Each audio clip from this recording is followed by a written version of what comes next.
Retro, directed by Karthik Subbaraj, starring Surya Shivakumar, Pooja Hedge, Joju George, Prakash Raj, Jayaram, Nassar, അങ്ങനെ പോകുന്ന ഒരു പിടി നല്ല പ്രതിഭകളായിട്ടുള്ള നല്ല കലാകാരന്മാർ, നടന്മാർ, നടിമാർ. ഈ ഒരു നെറേഷൻ എന്ന് പറയുന്നത് കാർത്തിക് സുബ്ബരാജ് ഉദ്ദേശിച്ചിട്ടുള്ള സംഭവങ്ങൾ ഒന്നും തന്നെ കണക്റ്റ് ആയിട്ടില്ല എന്ന് പറഞ്ഞു കഴിഞ്ഞാൽ അദ്ദേഹം കോമഡി എക്സ്പെക്ട് ചെയ്ത സ്ഥലത്ത് പ്രേക്ഷകർക്ക് ഉണ്ടായത് ഇമോഷനും, അയാൾ ഇമോഷൻ എക്സ്പെക്ട് ചെയ്ത സ്ഥലത്ത് പ്രേക്ഷകർക്ക് ഉണ്ടായിട്ടുള്ള കോമഡി ആയിട്ടാണ്. ഇത് നേരെ ഓപ്പോസിറ്റ് ആണ് വർക്കൗട്ട് ആയിട്ടുള്ളത്. സത്യം പറഞ്ഞു കഴിഞ്ഞാൽ ഇതിൽ ചില സീനുകളൊക്കെയാണ് പ്രേക്ഷകരെ പിടിച്ചിട്ട് ഇരുത്തിയിട്ടുള്ളത്. എന്നെ സംബന്ധിച്ചിടത്തോളം ഇതില് ഒരു സൂര്യയുടെ ഒരു ഇൻട്രോ സീൻ ഉണ്ട്, ഒരു മാരക സീൻ, മാരക സീൻ അടിപൊളിയായിട്ടുണ്ട്. ആ ഒരൊറ്റ സീൻ എടുത്ത് പറയാവുന്നതേ ഉള്ളൂ. പിന്നെ സൂര്യന്റെ ഒരു ടോട്ടലി ഒരു അപ്പിയറൻസ് ഒക്കെ നല്ല അടിപൊളിയായിട്ടുണ്ട്. പിന്നെ സൂര്യ ഒരു ബൈക്കിൽ വരുന്ന എൻട്രി കാര്യങ്ങൾ അതൊക്കെ നല്ല ഒരു ഇൻട്രോ ഫൈറ്റ് സീൻ ഉണ്ട്. അത് കലക്കി മറിച്ചു. ആരെന്നറിയോ? സന്തോഷ് നാരായണൻ. അദ്ദേഹത്തിന്റെ musical is the best ever എന്ന് തന്നെ പറയാം. ആ ഒരു സാധനം ഇളക്കി മറിച്ചിട്ടുണ്ട് തിയേറ്റർ. അത് ഇൻട്രോ ആയതുകൊണ്ട് തന്നെ നമുക്ക് എക്സ്പെക്ട് ചെയ്യാൻ പോകുന്നൊരു സാധനമാണ്. അപ്പോൾ നമുക്കൊരു പടം എത്രത്തോളം നമുക്ക് എക്സ്പെക്ട് ചെയ്യാം എന്നുള്ള സംഭവത്തിന്റെ മേലെ ഇരുന്ന് പോയതാണത്. പക്ഷെ ഒരു ഫസ്റ്റ് ഹാഫ് കഴിഞ്ഞ് തന്നെ എനിക്ക് സ്മെല്ല് അടിച്ചിട്ടുണ്ട് എന്താ സംഭവം എന്ന്. സെക്കൻഡ് ഹാഫും കൂടി ആയപ്പോൾ എൻ്റെ ദൈവമേ, അപരാധം എന്ന് പറഞ്ഞു കഴിഞ്ഞാൽ ഇതുപോലത്തെ ഒരു അപരാധം പ്രേക്ഷകരോട് ചെയ്യാൻ പറ്റുന്ന ഇതുപോലത്തെ ഒരു അപരാധം പിടിച്ചൊരു പടം.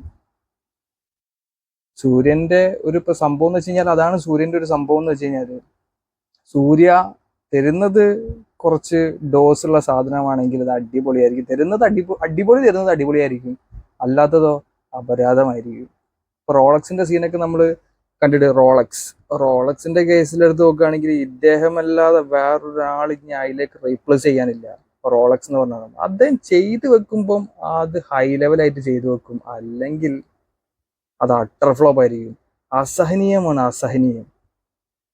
ഒരു പടം കാർത്തിക് സുബ്ബരാജ് ഒക്കെ മനസ്സിലാക്കേണ്ട, ഇനിയും ഇങ്ങനത്തെ മസാല സാധനങ്ങൾ എടുത്ത് കുഴച്ച് മറിച്ച് പ്രേക്ഷകരുടെ തലയിൽ കെട്ടിവെക്കരുത്. പ്രേക്ഷകരുടെ എന്റർടൈൻമെന്റിനും അതേപോലെ തന്നെ ഒരു ഒരു മനസുഖത്തിനാണ് ഒരു പടം കാണാൻ വരുന്നത്. ഇത് മനുഷ്യർ രാത്രി പോയി ഇരുന്ന് കണ്ടിട്ട് ഇതെങ്ങനെങ്കിലും ഒന്ന് തീർന്ന് കിട്ടിയാൽ മതിയല്ലോ എന്ന് ചിന്തിച്ചു പോകുന്ന നിമിഷങ്ങളായിരുന്നു. എങ്ങനെങ്കിലും ഒന്ന് തീർന്നു കിട്ടിക്കഴിഞ്ഞാൽ ഈ പടം ഒന്ന് എണീച്ച് വരെയായിരുന്നു. അത്രക്ക് അപരാധമായി പോയി പ്രേക്ഷകരോട്. പിന്നെ പറയാനുള്ളത്, നമ്മളെ ആർട്ടിസ്റ്റുകൾ ജോജു ജോർജ് ആയാലും ജയറാമേട്ടനായാലും നമ്മളെ മലയാളത്തിൽ നിന്ന് ഒരു പിടി ടാലന്റഡ് ആയിട്ടുള്ള ആർട്ടിസ്റ്റുകളുണ്ട്. അവരൊന്നും ഇത്ര ചെറിയ കോമാളി റോളുകൾ പോയി ചെയ്യാതിരിക്കുക. ഇപ്പൊ പുഷ്പ 2 ഫഹദ് ഫാസിൽ ചെയ്തു വെച്ചതെന്ന് വെച്ച് കഴിഞ്ഞാല്, പുഷ്പ 1 അദ്ദേഹം ഒരു ബ്രില്യൻ്റ് ആയിട്ടാണ് അദ്ദേഹത്തിന് കിട്ടിയിട്ടുള്ള റോള്. സെക്കൻഡിൽ എന്താണ് അദ്ദേഹത്തിന്റെ ഒരു സംഭവം? ഫഹദ് ഫാസിലിനെ കോമാളിയൊക്കെ കഴിയുമെങ്കിൽ അവിടെ ഇവിടെയും പോയിട്ട് നമ്മുടെ വാല്യൂ കളയാതിരിക്കുക.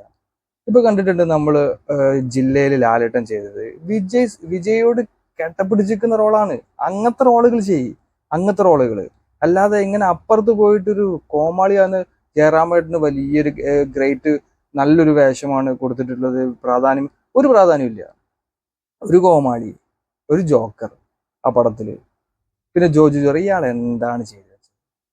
ഇയാൾക്ക് ഇവിടുന്ന് മലയാളത്തിൽ എത്ര നല്ല ക്യാരക്ടേഴ്സ് ഇയാൾ ഡയറക്റ്റ് ചെയ്തു, വളരെ നന്നായിട്ട് ഡയറക്ഷൻ ചെയ്യുന്നുണ്ട്. ഇയാൾക്ക് തന്നെ തുടർന്നാൽ പോരെ? അവിടെ പോയിട്ട് ഇയാൾ കയ്യൊക്കെ ഈ ഒരു സ്റ്റൈലിൽ എപ്പോഴും എനിക്ക് മനസ്സിലായിട്ടില്ല ഇയാൾ എന്താ അവിടെ പോയി ചെയ്തത്.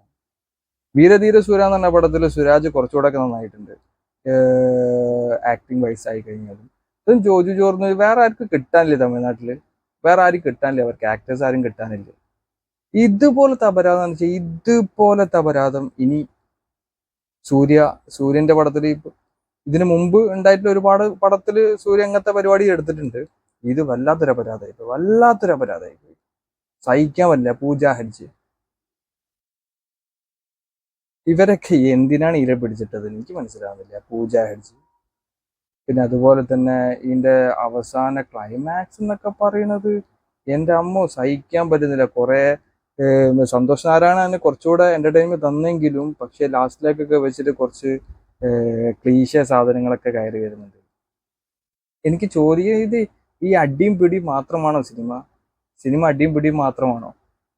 എത്ര നന്നായിട്ട് ഓരോ പടങ്ങൾ എടുത്ത് വെച്ചിട്ടുണ്ട്. ഈ കാർത്തിക് സുബ്ബരാജ് ആയാലും ഇപ്പോൾ അതുപോലെ തന്നെ മറ്റു പടത്തിൽ നിന്ന് നമ്മൾ എക്സ്പെക്ട് ചെയ്യുന്ന സാധനങ്ങളൊന്നും നമുക്ക് കിട്ടുന്നത്. ഞാൻ ഒരുപാട് എക്സ്പെക്ട് ചെയ്തുകൊണ്ട് പോയിട്ടുള്ള ഇപ്പൊ കങ്കുവ ഇപ്പം 8 നിലക്ക് പൊട്ടിയതാണ്. കങ്കുവ കഴിഞ്ഞ് ഇപ്പൊ സൂര്യ ഈ റെട്രോ എന്തെങ്കിലുമൊക്കെ പ്രതീക്ഷിക്കുന്നത്. I M A Surya fan, okay, always. സൂര്യനെ ഇഷ്ടപ്പെടാത്ത ആളുകളുണ്ട്. പക്ഷെ ഇതുപോലത്തെ പടങ്ങൾ ഇനി ഇറക്കാനാണ് താങ്കൾ ഉദ്ദേശിക്കുന്നത്. ഇനി താങ്കൾക്ക് ഫ്യൂച്ചർ ഇല്ല. ഫ്യൂച്ചർ എന്ന് വെച്ച് കഴിഞ്ഞാൽ ഓൾറെഡി അദ്ദേഹത്തിന് വേണ്ട ചെയ്തു വെച്ചിട്ട്, പക്ഷെ എങ്കിൽ പോലും ആളുകൾ ഇങ്ങനെ അസഹനീയപ്പെടുത്തരുത്. വല്ലാത്തൊരു പ്രശ്നം തന്നെയാണ്. അസഹനീയം തന്നെ അസഹനീയം. കുറച്ചുകൂടെ ഒക്കെ എന്തെങ്കിലുമൊക്കെ ചെയ്യാം സിനിമകളിൽ. താങ്കളൊക്കെ ഒരു ലീഡിങ് ആർട്ടിസ്റ്റ് അല്ലേ? ഇയാളൊക്കെ ലീഡിങ് ആർട്ടിസ്റ്റ് ആണ്. അപ്പൊ എന്തെങ്കിലുമൊക്കെ പ്രേക്ഷകർക്ക് വേണ്ടി ചെയ്യാം. അല്ലാതെ ഇതുപോലത്തെ അപരാധം പടങ്ങൾ എടുത്തു വെക്കാറില്ല. ഇത് ദേഷ്യമായിട്ടാണ് ഇത് പഠനത്തിന് പോയല്ലോ എന്ന് ആലോചിക്കുമ്പോഴാണ് എനിക്ക് ഭ്രാന്ത് പിടിക്കുന്നത്. അപ്പം വളരെ അസഹനീയമായിട്ടുള്ള പടം. ഈ പടം കണ്ടവർക്ക് കാണാം, കണ്ടിട്ട് പോയിട്ട് വെറുതെ അതിൻ്റെ ഉള്ളിൽ പോയി കുടുങ്ങാൻ നിൽക്കണ്ട, അത്രയ്ക്ക് അസഹനീയമാണ്. അപ്പോൾ ഒരു നല്ല പടം ഇനി സൂര്യൻ്റെ നല്ലൊരു പടം നമുക്ക് പ്രതീക്ഷിക്കാം. ഇനി അടുത്തതായിട്ട് ഇതുപോലത്തെ പടമാണെന്നുണ്ടെങ്കിൽ അട്ടർ ഫ്ലോപ്പ് ആയിരിക്കും. അപ്പം എൻ്റെ ഈ ഒരു റിവ്യൂ നിങ്ങൾക്ക് ഇഷ്ടപ്പെടുന്നുണ്ടെങ്കിൽ നിങ്ങളുടെ ലൈക്ക്, സബ്സ്ക്രൈബ് നിങ്ങൾ ചെയ്യുക, തീർച്ചയായിട്ടും ചെയ്യുക. Okay, thanks a lot.